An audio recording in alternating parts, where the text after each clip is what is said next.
اور یاد رکھیں کہ گزشتہ سال میں بھول جانے والی باتوں میں ایک بات یہ بھی ہے کہ اگر گزشتہ سال میں ہم پر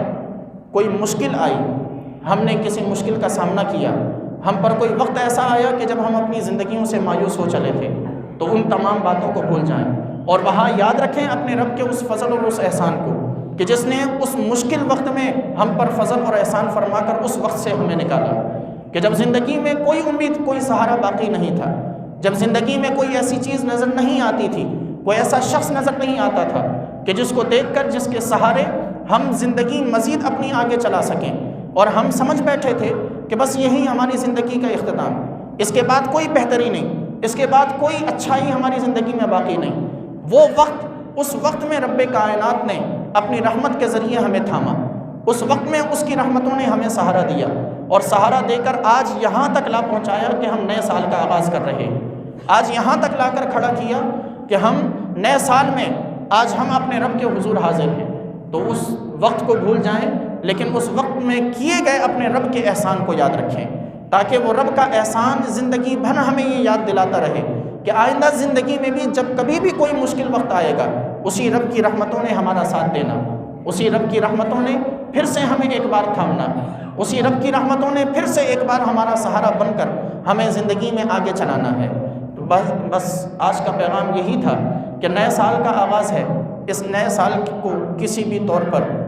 گزشتہ شب میں اگر گناہ کیے، گزشتہ شب اگر ہم نے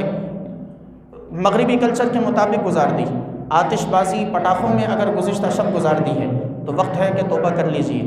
وقت ہے کہ اپنے رب کے حضور رجوع کر لیجئے۔ عموماً ہمارے معاشرے کا ایک مزاج بن چکا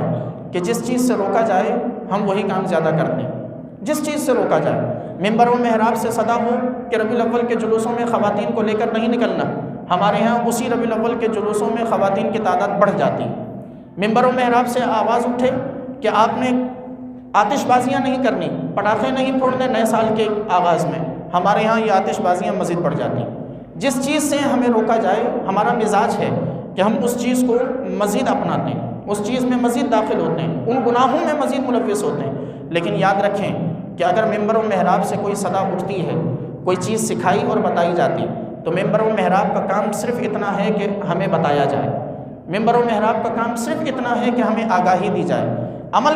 کرنے اور نہ کرنے کی ذمہ داری ممبر و محراب یا صاحب ممبر و محراب پر نہیں، وہ ہم پر ہے۔ اگر عمل کریں گے تو اس کا اجر و ثواب رب ہمیں عطا کرے گا، عمل نہیں کریں گے تو کل بروز قیامت وہ شخص جواب دہ نہ ہوگا کہ جو ممبر و محراب سے ہمیں سکھا رہا ہے، بلکہ جواب دہ بھی ہم ہی نے ہونا کہ ہمیں بتایا گیا تھا، ہمیں یہ چیزیں سکھائی گئی تھیں، لیکن اس کے باوجود ہم عمل نہ کر سکے۔ خالق کائنات سے دعا ہے کہ پروردگار ہم سب کو عمل کی توفیق مرحمت فرمائے۔ وما علینا الا البلاغ۔